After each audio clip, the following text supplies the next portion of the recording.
evaluation of the night, I mean, you came in way high ranked, and Alabama basically just shut you down a little bit.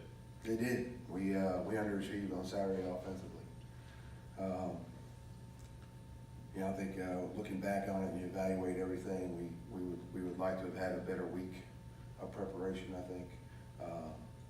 And I think our guys understand that that translates to our performance on Saturday. I have no doubt that we were emotionally ready to play, and I think athletically we match up pretty good, and I think our players and our staff will tell you the same thing. But from an execution standpoint, we made far too many mistakes to beat a team like Alabama, and at the end of the day, that's really what it came down to.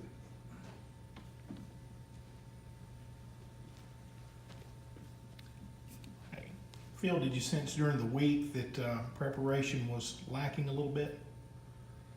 I think in retrospect, looking back, I think we could have done more to prepare. I think the X's and O's were fine, and we reevaluated our game plan, and we're happy with our plan, and we were happy with where the players were in terms of enthusiasm and emotion, and geared up and ready to play on Saturday. But our preparation move going into the Alabama game, I think we all believe could have been better, and that falls on me. And so we'll get that taken care of, and I think we'll be more well prepared for the next game.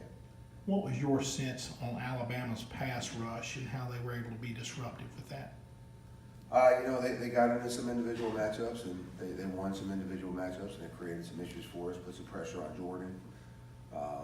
But you knew we were going to have some of those. When you play a team of this caliber, you're going to have to win some of those.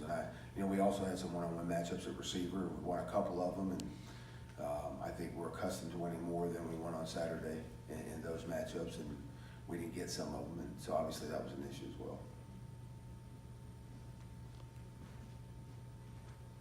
Jordan talked about on Saturday wanting to stay in because essentially that's what a leader does, and that's how you build leadership. What has been the reaction offense-wide to his mentality through that?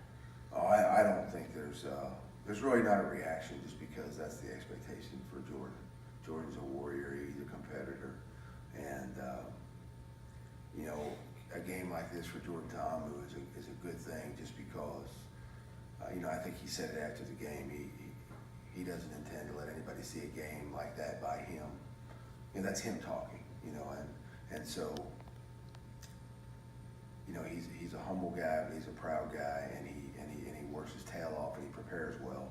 And I think he was disappointed in his overall performance, and there's nothing else he's focused on right now than playing the perfect game on Saturday.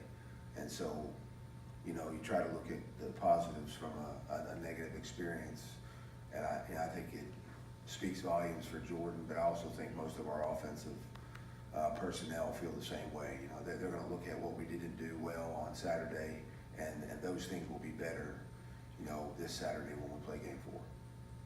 When it comes to pass rush like that, does the lack of time, does it fall on the offensive line where they need to get more time, or he needs to get the ball out faster, or? Well, that's always the assumption. At the end of the season, when we look at our sacks, we evaluate all our sacks. There are quarterback sacks. Quarterback sacks are we had good protection, we held on to the ball too long, and we put too much pressure on the O-line. Of course, in the stands, it looks like the O-line. There's receiver sacks where you have MAs by receivers, or you have poorly run routes, and they're not where they need to be when they need to be there, and that puts more pressure on the offensive line. You have running back sacks where the O-line does a great job, and the RB doesn't protect the way he needs to. So there are all kinds of different sacks. I think everybody's quick to blame the offensive line, but we had some routes we could have triggered sooner Saturday. We had some protections we didn't handle the way we needed to up front. We had an issue once with a tight end. We had an issue with an RB. So sacks are very quickly handed down to the O-line, but that's not always the case. Questions? Coach, you always say you're going to run it when they're got a pass defense, and you're going to pass it when they got a run defense. Bama goes to the two high safety. had trouble with that. Matt said that a lot of it was the pass rush. You know, that's gonna be kind of the defense that everybody looks at from here on out. How do you plan on tackling that in the future? Well, I think we expected that. You know, I thought, it was my assumption that Alabama would see or feel that their best matchup was going to be up front in the box because they play the run so well. And that where we might gain the biggest advantage would be with the deep ball. And, you know, we had a plan to throw underneath and to run the football. And I actually love the plan. If we played Alabama again, I don't think we would change the plan. But we've got to execute it better. You put the ball on the ground and you throw picks and you turn the ball over two series in a row, and you're going to put yourself behind the 8 ball against a really good football team, and we did that. You have penalties, and you give up some sacks that we probably shouldn't have.